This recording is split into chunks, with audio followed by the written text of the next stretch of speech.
और इस वक्त की बड़ी खबर मणिपुर से आ रही है, जहां पर एक बार फिर हिंसा भड़की हुई देखी गई है। जी हां, 9 मैतेई हिंदुओं को उस हिंसा में मार दिया गया है। जहां एक तरफ केंद्रीय गृह मंत्री अमित शाह मणिपुर में माहौल शांत करने के लिए खुद प्रयास कर रहे हैं, तो वहीं दूसरी तरफ राज्य में एक बार फिर से हिंसा भड़क गई है। ताजा घटना मणिपुर के ईस्ट इंफाल जिले के गिजांग गांव का है, जहां पर मंगलवार 13 जून की रात को हुई इस घटना के बाद इलाके में तनाव फैला हुआ है। उधर सुरक्षा एजेंसियों ने 1000 से भी ज्यादा हथियार बरामद करने में सफलता पाई है, जिन्हें आतंकियों द्वारा लूटा गया था। बता दें कि 3 मई को हिंसा शुरू होने के बाद से ही लगातार पुलिस से लेकर आम लोगों तक से बड़ी मात्रा में हथियार आतंकियों ने लूटे थे। पूरे मणिपुर में हिंसा शुरू होने के बाद से अब तक विभिन्न थानों और आउटपोस्ट से 4000 से भी अधिक हथियार और 5 लाख से भी अधिक गोला बारूद लूटे जा चुके हैं। अब तक इनमें से 1040 बंदूकों और 13601 गोला बारूद जब्त करने में ही पुलिस को सफलता मिली। इतना ही नहीं, सुरक्षा एजेंसियों ने 320 जिंदा बम जब्त करके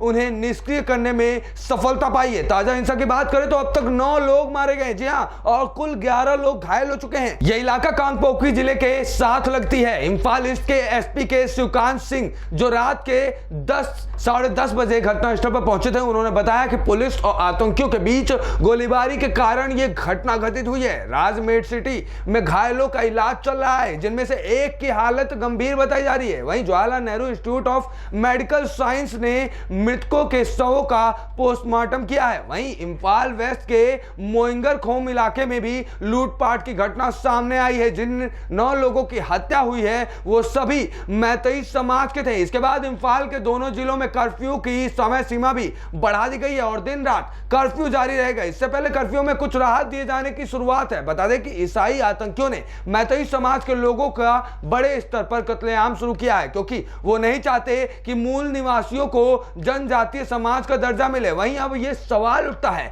कि क्या मणिपुर में हो रही हिंसा के पीछे विदेशी ताकतों का हाथ है? अगर खुफिया एजेंसियों के माने तो इसका जवाब हां है। सैन्य खुफिया सहित भारतीय खुफिया एजेंसियों ने इस कोण को मजबूत संबंध पाया है और पूर्वोत्तर में संकट को हवा देने में चीन की बढ़ती भूमिका से सभी को सावधान किया है। सूत्रों ने पुष्टि की है कि ऑपरेशन सनराइज की सफलता के बाद चीन भारत म्यांमार सहयोग को तोड़ने और क्षेत्र में विद्रोही नेटवर्क को पुनर्जीवित करने के लिए बेताब है। वहीं 2019 में भारत और म्यांमार की सेनाओं ने उत्तर पूर्व में सक्रिय विद्रोही समूहों के शिविरों को निशाना बनाकर म्यांमार सीमा पर संयुक्त अभियान के 2 चरण शुरू किए थे। इस रणनीति का उद्देश्य उग्रवादी समूहों को नष्ट करना था, जो भारत और म्यांमार दोनों को प्रभावित कर रहे हैं। ऐसे में चीन रणनीति पूर्वोत्तर को अस्थिर करने की है, ताकि लद्दाख में वास्तविक नियंत्रण रेखा एलएसी पर चीनी चुनौती का सामना करने के बजाय भारतीय सेना वहीं बंधी रहे। चीन भारत को बाहर रखते हुए म्यांमार और बांग्लादेश के रास्ते बंगाल की खाड़ी तक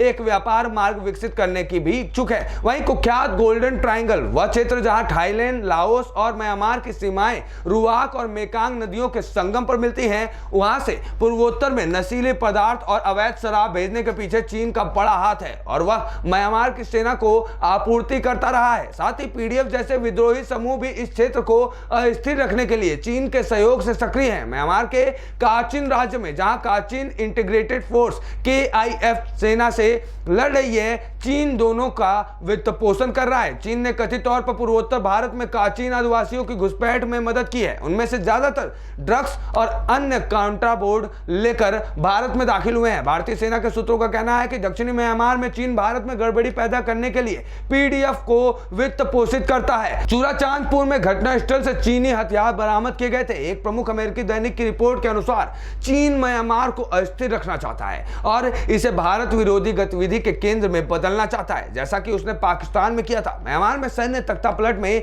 चीन का सबसे बड़ा हाथ रहा है। इस रिपोर्ट में कहा गया है कि लोकतांत्रिक सरकार के पतन के बाद चीन म्यांमार में जो कर रहा है, उसे देखने के बाद यह काफी संभव है कि भारत के मणिपुर में जो हिंसा हो रही है उसमें भी विदेशी ताकतों का हाथ है, यानी चीन का हाथ है। इन टुडे से विश्वेश तिवारी की रिपोर्ट।